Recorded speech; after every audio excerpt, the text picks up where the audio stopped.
A ideia da orquestra se ter esse traço diferente, esse cheiro, esse traço, essa cor timbrística diferente, é justamente para dar uma personalificação de um trabalho que o Clube do Choro e a escola já vem fazendo há décadas.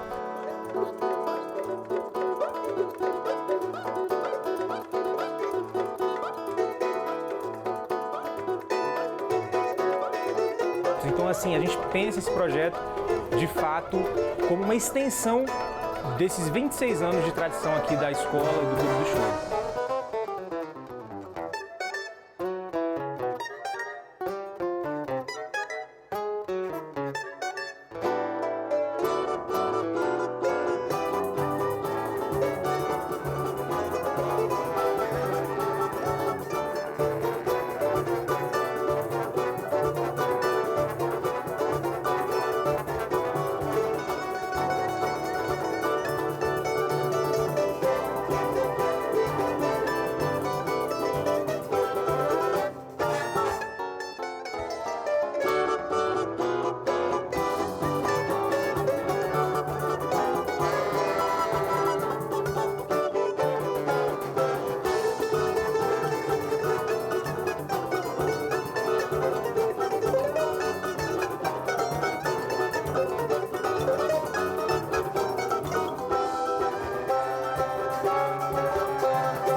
Pois é, esse formato de choro, né, e você que classicamente é tocado por um regional, né, de 5 pessoas, né, violão de 7 cordas, cavaquinho, pandeiro e um solista, é a forma tradicional que as pessoas conhecem, uma coisa mais intimista.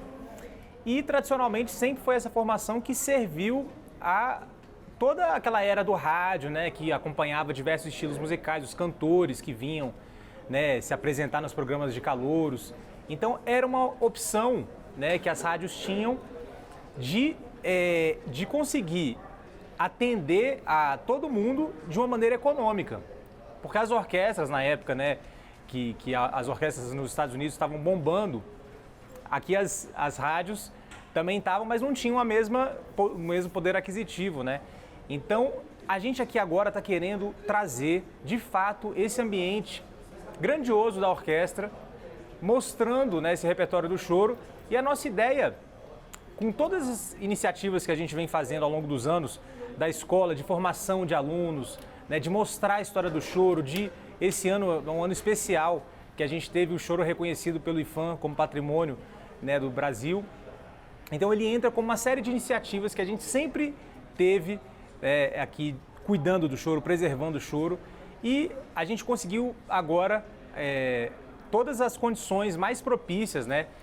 Cabeças também importantes, como o maestro Fabiano, que está aqui nesse trabalho, que consolidou essa ideia com a gente aqui agora e está executando esse projeto.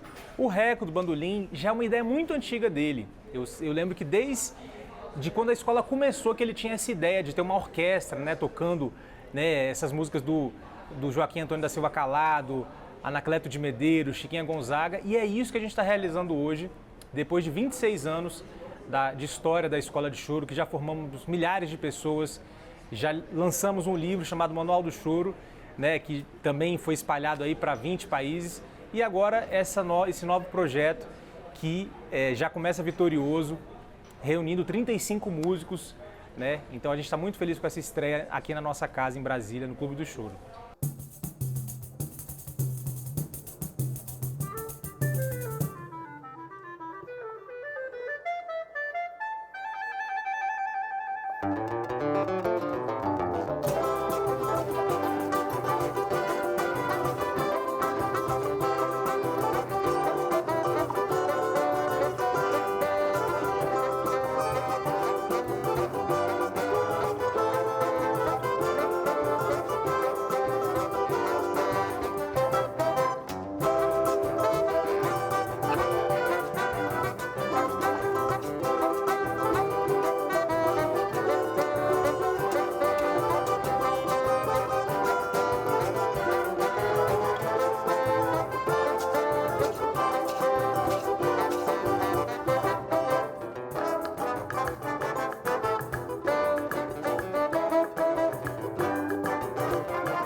A gente resolveu montar uma orquestra onde a gente tem como protagonismo à frente da orquestra um regional.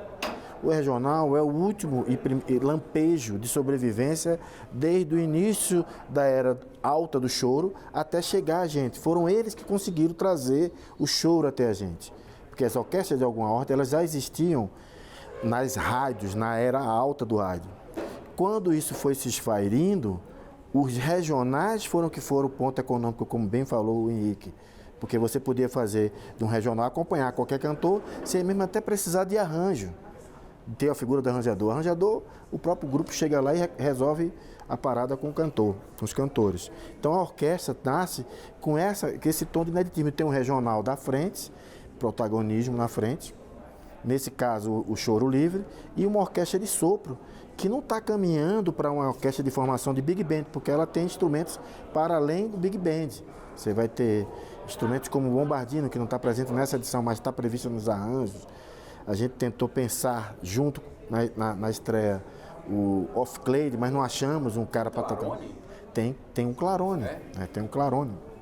Então, a ideia da orquestra ter esse traço diferente, esse cheiro, esse traço, essa cor timbrística diferente, é justamente para dar uma personalificação de um trabalho que o Clube do Choro e a escola já vem fazendo há décadas. E a gente está remontando um trabalho, fortalecendo o trabalho que o próprio Clube do Choro já faz, que eles também têm formação de grupos de sopros. Mas a gente precisava ter um trabalho profissional para esses jovens acessarem esse trabalho, assim que eles ficassem de Star Wars maduros, para que pudesse fazer um trabalho de qualidade da música. E aí o repertório é um trabalho muito pontual dos clássicos dos choros, dos compositores contemporâneos, que é preciso se dizer que se você não prestigia o compositor contemporâneo, você deixa o gênero acabar, porque se ninguém quer ouvir aquilo, então é uma forma de a gente realimentar o repertório auditivo de quem está apreciando a música, né?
porque o pessoal do choro, de maneira geral, ele já tem essa literatura de várias músicas, dos clássicos. É preciso tocar todos aqueles clássicos. Para além disso, é preciso acessar as novas músicas. E quando eu falo para ele, por exemplo, tem uma música que é uma figura importantíssima no choro brasileiro, Tia Amélia. Você conhece Cueca no Choro? Não. Pois então, perfeito. Você podia tocar isso na gaita. Que tal? Ele topou. Então, o Pablo Fagundes topando esse desafio. Hoje a gente vai tocar na versão com sax, com o Yuri Dantas. Mas amanhã, para a gente ter uma experiência, vai ser com gaita. Então, essa relação de troca de instrumentos, solando, uma literatura já consolidada como o choro, vendo numa versão, chegando com a versão de orquestra, é algo que a cidade está ganhando, o Brasil está ganhando, né?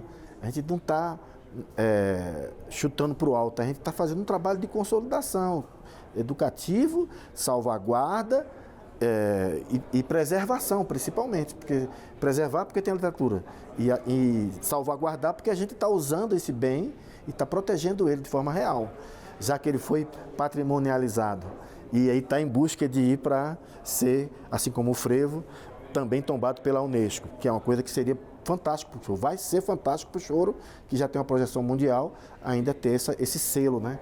Vamos dizer assim. Estou feliz com isso.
Assim, uma loucura, na verdade, porque é um ambiente que a gente não, que vem da música popular não domina muito, né? Apesar das bandas, né, disso ser uma coisa muito tradicional no Brasil, no Nordeste, né? Muitas pessoas se iniciam pela orquestra, né, pelas bandas. Quem toca choro geralmente não está muito habituado. Mas como é uma música que tem uma estrutura que herdou da música europeia, uma estrutura harmônica, melódica, a gente tem uma certa familiaridade também com essas estruturas, né, com esse formato, né? E o músico de choro ele é muito moldável, né? Ele é muito versátil, então para a gente está sendo uma descoberta maravilhosa, deliciosa, poder adaptar arranjos que a gente já toca para essa formação grande, né? E tem sido assim, desde o início foi pensado da gente contar a história do choro pela música. Então a gente selecionou compositores muito emblemáticos do choro que pudessem dar para o público uma nova, ou para quem não conhece, né, poder ser apresentado, né, assim, pelos maiores compositores e as suas maiores obras, E também para quem já conhece, ver uma nova roupagem, com arranjos inovadores, mas também atentos à tradição, né?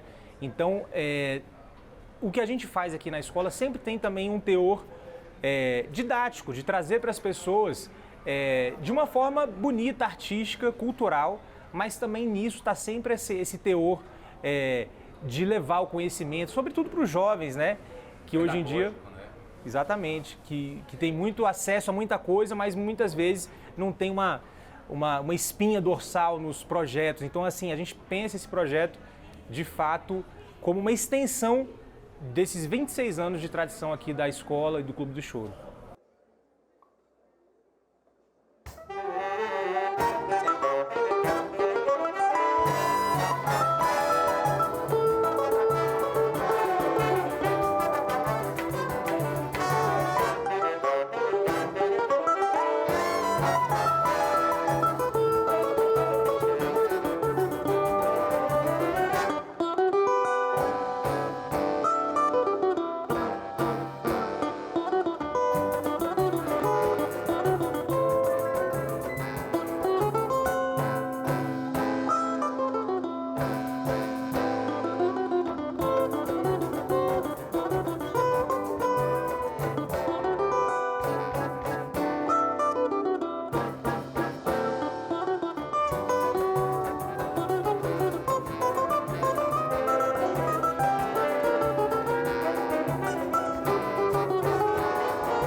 Emblemático isso aí. Emblemático.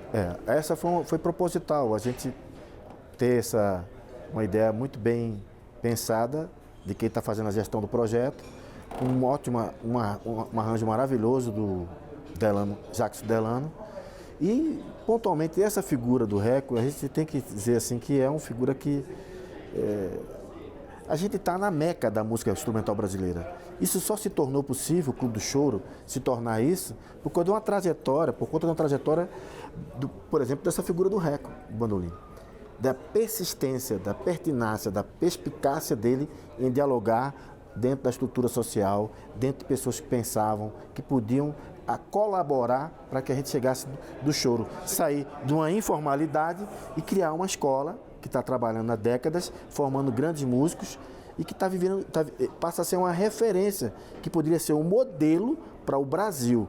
Por isso a importância do Reco estar abrindo, é como se ele estivesse assim, abençoando a orquestra, vamos dizer nesse tom, para a orquestra seguir a sua jornada. Que hoje tem essa formação, eu estou presente na direção musical, mas amanhã pode ser um garoto que veio da escola e se tornou profissional, e pode ser outro músico, grande músico, que esteja a fim de fazer esse abraço com o choro e tocar a jornada da gente como músico. Então, Reco é importante para essa abertura.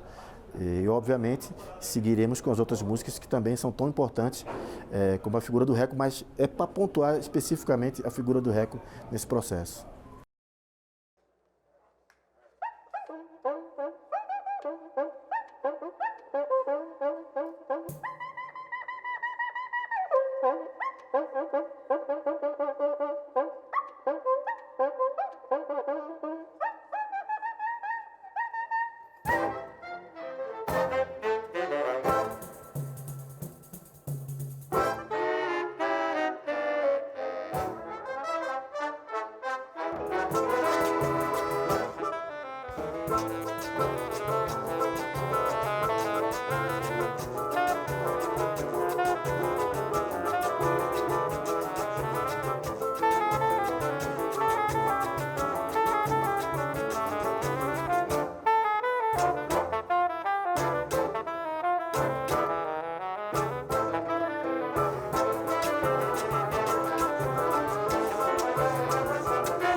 Outro ponto que eu acho muito relevante da orquestra é que a gente buscou trazer a diversidade de diversas formas, né?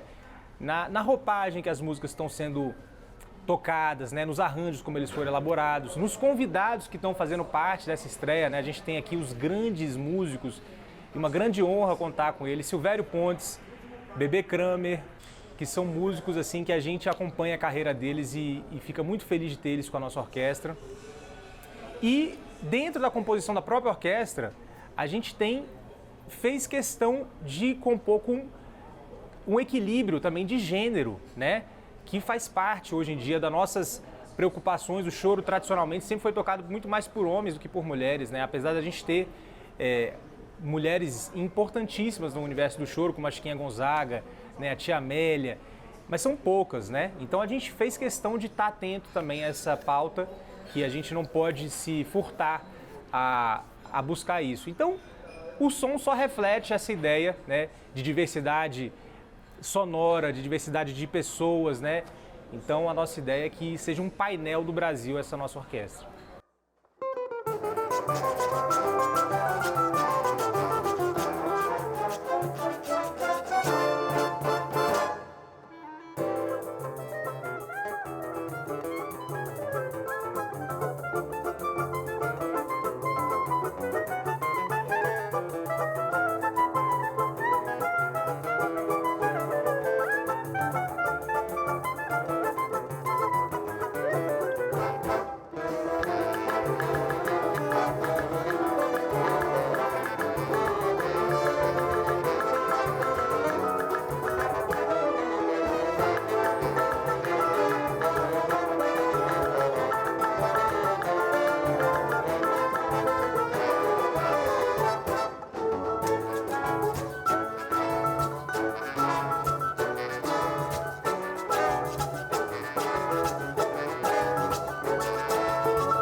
A cidade produz muitos músicos.